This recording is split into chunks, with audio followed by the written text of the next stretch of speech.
In other news, Kenyan President Uhuru Kenyatta was due to visit the Aspen Pharmacare factory in Gqeberha in the Eastern Cape. He is on the second leg of his visit to South Africa. Aspen, of course, produces the Johnson & Johnson COVID-19 vaccine at the plant with the capacity to produce about 220 million doses per year. To discuss, we're now joined by the Group Senior Executive Strategic Trade at Aspen, Stavros Nicolaou. Stavros, thank you for being with us. So did this visit happen? How did it go? Francis, firstly, thanks very much for having us. The visit did indeed take place. It was a highly constructive and a very successful visit.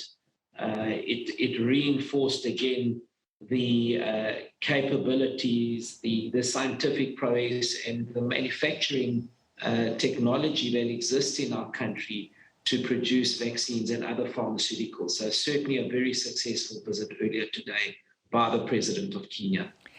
Is there anything in this for Kenya? An academic today was saying the relationship between South Africa and Kenya is quite important for boosting vaccine production. Any sort of collaboration on the cards, or would that be down the line? Francis, a little early to tell. I mean, the purpose of the visit was really twofold today. Firstly, there's a strong recognition that Africa needs to solve its own public health issues. This was starkly laid out there for all to see when we witnessed Africa receiving less than 3% of the COVID vaccine jabs. A wholly unacceptable position, of course, for the African continent.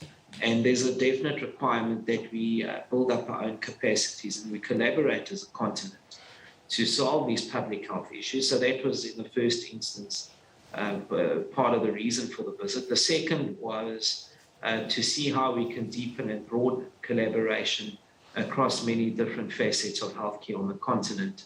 Certainly an excellent start by the visit of the President to the Aspen facility, which of course remains the only facility in the Southern Hemisphere and on the African continent that is producing the Johnson & Johnson vaccine under contract manufacturing arrangement with J&J. Yeah.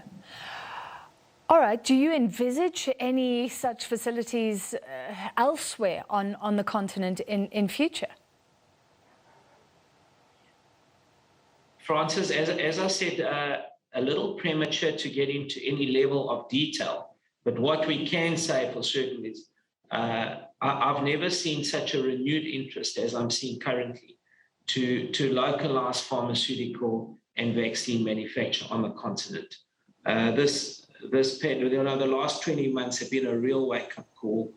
It's exposed inadequacies, it's exposed inequalities like we've never seen before. So there's a real commitment from the continent and the leaders on the continent, including President Kenyatta and our very own president, who is the AU COVID champion. There's a real conviction to preventing this morphing of imports that you see on the continent. Our continent has the most disproportionate disease burden, but yet we are serial and chronic importers of medicines and vaccines. That has to change, and I believe we are getting a strong sense that that will change. And I think that was the most important message today, in parallel with one other important message, and that is if we put these capacities up on the African continent, then the procurement agencies need to support these capacities on the continent so we can sustain manufacturing and supply chains on the continent. All right, and I want to talk to you about those continental supply chains. But firstly, is Aspen affected, if at all, by what's happening in South Africa? It seems like we have now a glut of COVID-19 vaccines. Many of the healthcare workers actually want a third dose or a second dose of Pfizer if they had Johnson & Johnson the first time. And yeah, just not enough people wanting to get vaccinated. Francis, you're quite right. We have a situation in South Africa. In the early days of the COVID vaccine rollout in our country, supply was a problem.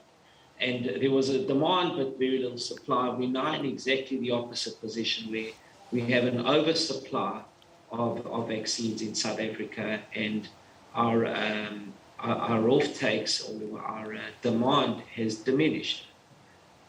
This, of course, doesn't affect Aspen in any way because Aspen is manufacturing under contract for Johnson & Johnson, and we have to deliver a certain volume of vaccines, not just for South Africa, but for other parts of Africa, for and on behalf of Johnson & Johnson. So we remain unaffected by this. Of course, it is disturbing at a different level that our vaccine demand has dropped off in South Africa. We know that vaccines are the most important tool we have at our disposal to defeat this pandemic. So naturally, if there's a drop-off and we're not meeting our vaccination targets in the country, that's something that should concern all South Africans. And I can only really say that we need to encourage, as we are on the cusp of a fourth wave, we need to encourage those that have not been vaccinated to go out and get vaccinated, and also to follow all the other protocols that are important in creating these or establishing these surges in the various waves that we see. Yeah. All right. And then tell me exactly what is the situation right now. So initially Aspen got the contract, but I think the concern was that you were producing Johnson & Johnson vaccines, but they had to be sent abroad. That was the agreement terms, not much for South Africa and the rest of Africa. Then I understand you were putting forward an argument for a loosening of those licensing restrictions to allow you to be this manufacturer and then sending the vaccines out into Africa. Right now, how many do you produce and where do they go? Francis, firstly, our arrangement currently is still a contract manufacturing arrangement. With J&J, we produce for and on their behalf. They own the stock, so that stock is distributed by Johnson & Johnson and allocated accordingly to the markets that they've got commitments to. What I can say, however, is South Africa, the African Union, spearheaded again by President Ramaphosa, were able to reach an arrangement with the European Union. This is out in the public domain. I'm not really saying anything that's not known out there, where 100% of the manufacture of COVID vaccine out of the Aspen facility, Gqeberha, will remain on African soil. So 90% plus, the way we understand it, of the J&J vaccine produced at Aspen's facilities here in South Africa have either gone or will go into African arms. How much has been produced? Again, I'm not stating anything that's not out there in the public, but Aspen has produced, and these are South African government's figures because they monitor the trade exports, or the export stats, I should say. Aspen has produced in excess of 100 million doses for and on behalf of Johnson & Johnson. And as I said, the majority of those will find their way into African markets.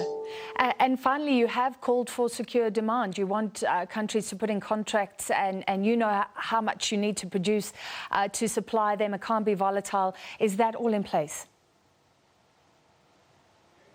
So, Francis, you asked me a question earlier, which is a bit premature for me to answer. So I know it's public knowledge again that Aspen is in discussions with Johnson & Johnson regarding a potential licensing arrangement.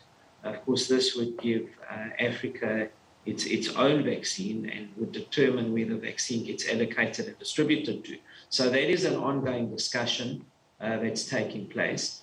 And of course, when one gets into those positions where you're producing your own vaccine, if you're investing in capacity on the continent and you localize, then we are dependent on guaranteed off-takes or off-takes that are predictable over a period of time so you can sustain these facilities.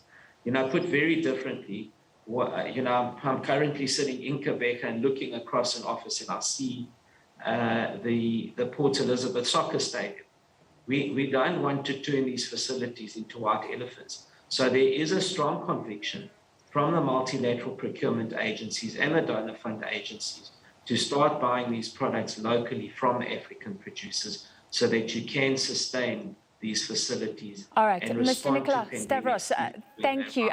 I have to wrap up I think you've answered the question. I'm sorry to cut you short, but